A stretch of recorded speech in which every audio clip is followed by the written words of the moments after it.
Hello everyone, গত লেসনগুলোতে আমরা এই ল্যান্ডিং পেজটির ডিজাইন সম্পূর্ণ করেছিলাম এবং সেখানে আমরা অ্যাডোব এক্সডির বেশ কিছু টুলস এবং কিছু টেকনিক্স আমরা দেখেছিলাম। আজকের লেসনে আমরা দেখব কিভাবে আমাদের এই পেজটির প্রোটোটাইপ করতে হয় বা কিভাবে একটি ডিজাইন প্রজেক্টের প্রোটোটাইপ করতে হয়। তো শুরুতেই যেটি বলেছিলাম যে কোনো একটি ডিজাইন প্রজেক্ট প্রোটোটাইপ করার জন্য আমরা শুরুতেই যেটি করব সেটা হলো প্রোটোটাইপ ট্যাবটি সিলেক্ট করে নিব। সেক্ষেত্রে প্রোটোটাইপ রিলেটেড যে অপশনসগুলো রয়েছে সেই অপশনসগুলো আমার এখানে দেখাবে। আচ্ছা, এবার প্রোটোটাইপটি শুরু করার আগে আমরা প্রোটোটাইপটি কী এই বিষয়টি সম্পর্কে একটু বলি।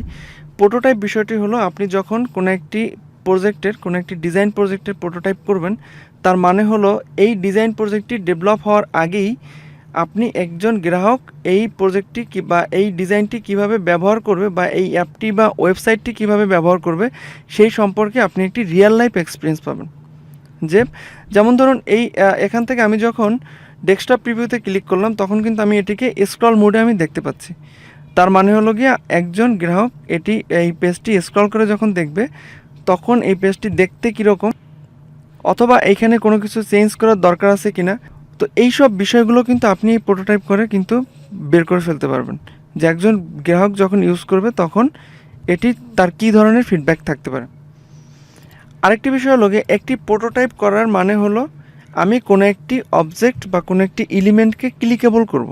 তো আমি যখন সেই এলিমেন্ট বা সেই অবজেক্টের উপরে ক্লিক করব তখন সেখানে অন্য কোনো অপশনস বা অন্য একটি পেজ আমার সামনে আসবে এবং আমি বুঝতে পারবো যে এখানে ক্লিক করলে ওই পেজে যাচ্ছে। মানে হলো আপনার গ্রাহক যখন এই পেজের উপরে এই অবজেক্টের উপরে বা এই এলিমেন্টের উপরে ক্লিক করবে তখন সে ওই পেজটিতে যাবে। এটি কিন্তু আপনি বুঝতে পারবেন প্রোটোটাইপ করি। আচ্ছা, এবার আমি পেজের জন্য আমরা একটি প্রোটোটাইপ তৈরি করব। এখানে খুব সিম্পলি আমরা প্রোটোটাইপটি করার ট্রাই করব, কারণ যেহেতু এখানে সিঙ্গেল একটি পেজ আমরা ডিজাইন করেছি, সো এই একটি পেজ থেকে আসলে একটি কমপ্লিট প্রোটোটাইপ দেখানোটা একটু টাফ। তো প্রোটোটাইপের কমন ফিচারগুলো আমি আপনাদেরকে দেখিয়ে দিচ্ছি। তো প্রোটোটাইপ করার জন্য যেহেতু আমার একটি ডেস্টিনেশন পেজ লাগবে, যে আমি কোনো একটি এলিমেন্টকে ক্লিক করলে তো কোনো একটি পেজে আমাকে নিয়ে যেতে হবে। তো সেই পেজটি ক্রিয়েট করার জন্য আমি কি করব, আমি আবার ডিজাইন ট্যাবে যাচ্ছি এবং এখান থেকে আর্টবোর্ডটি সিলেক্ট করে কিবোর্ড থেকে Ctrl+D প্রেস করব। তাহলে কি হবে, আমার আর্টবোর্ডটির একটি কপি এখানে তৈরি হলো। এখন আমি প্রোটোটাইপের বেশ কিছু টুলস আমি প্র্যাকটিস করব। তো প্রোটোটাইপগুলো দেখার জন্য আমি যেটি করতে চাচ্ছি সেটি হলো আমি এখান থেকে এই আর্টবোর্ডটি আমি ডিলিট করে নিলাম। আমি চাচ্ছি এই স্লাইডারটিকে প্রোটোটাইপ করার জন্য। তো স্লাইডারটিকে প্রোটোটাইপ করার জন্য আমরা কি করতে পারি, যে আমি এই যে স্লাইডারের অ্যারো বাটনটি রয়েছে, আমি চাচ্ছি যে রাইট অ্যারোতে আমি যখন প্রেস করব তখন এখানে অন্য একটি স্লাইডার আসবে। তো এটি আনার জন্য আমি কি করব, প্রথমেই আমি যেটি করলাম স্লাইডারটিকে এখানে যে দুটি অ্যারো রয়েছে আমি অ্যারো দুটিকে আনগ্রুপ করে নিই। তো যেহেতু আমি এই একটি অ্যারোকে আমি ক্লিকেবল করব, সো আমি এটিকে আনগ্রুপ করে নিলাম। আনগ্রুপ করে নেওয়ার পরে আমি এখানে আরেকটি পেজ, আমি এই পেজটির আমি একটি কপি করে নিলাম, Ctrl+D প্রেস করে এই পেজটির একটা কপি নিয়ে নিলাম এখানে। তো এবার চাচ্ছি আমি যখন এই অ্যারোতে ক্লিক করব তখন এখানে আরেকটি স্লাইডার আসবে। তো আরেকটি স্লাইডার আনার জন্য কী করবো, আমরা পুরো পেজের সব এলিমেন্টগুলো আমাদের সেম রইল। আমরা এখান থেকে এই ইমেজটি ডিলিট করে দিলাম এবং এটির নামটি আমরা চেঞ্জ করে দিলাম। ধরেন আমরা দিলাম Adidas 510। তার মানে কী হলো, যে আমি যখন এই অ্যারোতে আমি ক্লিক করব তখন এই স্লাইডারটি আসবে। আমি এখানে লিখলাম মেন্স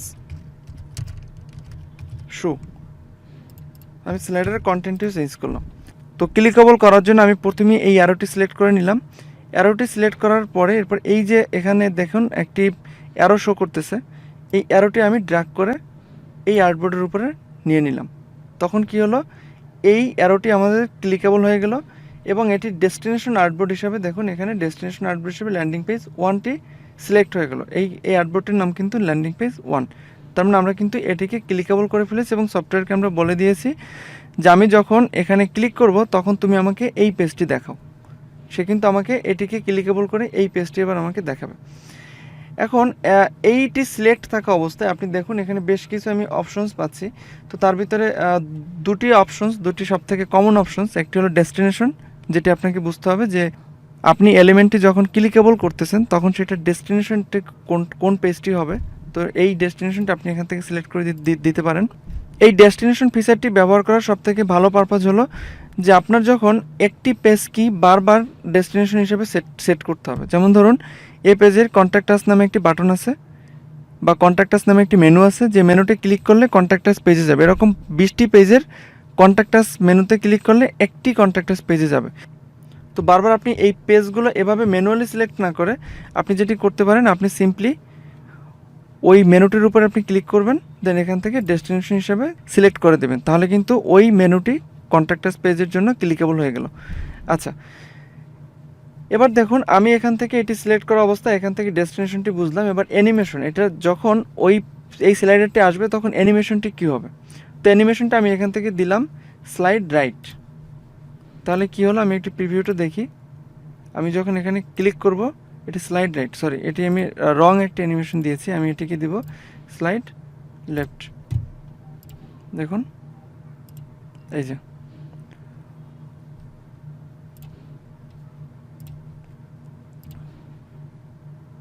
এটি সিম্পলি একটি বিষয় আপনাকে দেখালাম, কিন্তু যেহেতু উপরের এলিমেন্টগুলোও রয়েছে, সো এটিকে ক্লিকেবল করার জন্য এখানে আরও কিছু টেকনিক্স, আরও কিছু বিষয় আমাদেরকে দেখতে হবে। এই টাইপ এখান থেকে, এই যে এখান থেকে ওভারলে সিলেক্ট করতে হবে, বা এই টাইপের কিছু অ্যাডভান্স বিষয় রয়েছে। তো আমরা যেহেতু বেসিক্সটা আমরা দেখতেছি, সো আমরা জাস্ট বেসিক ফিচারগুলো আমরা এখান থেকে দেখলাম। যে আমি যখন এখানে ক্লিক করলাম তখন একটি অ্যানিমেশন আসলো, এবং যেটিকে আমি হয়তো ডিজলভ দিয়ে রাখলাম। এবার তো ডিজলভ দিলে কী হবে দেখুন, আমি এখানে ক্লিক করলে এটি কিন্তু ডিজলভ হলো। তো আমি আবার চাচ্ছি এটি যখন ক্লিক করব তখন আবার প্রথম স্লাইডারটি আসবে। তো আমি এটার জন্য কি করব, এই স্লাইডারটি আবার এই অ্যারোটি আমি সিলেক্ট করলাম,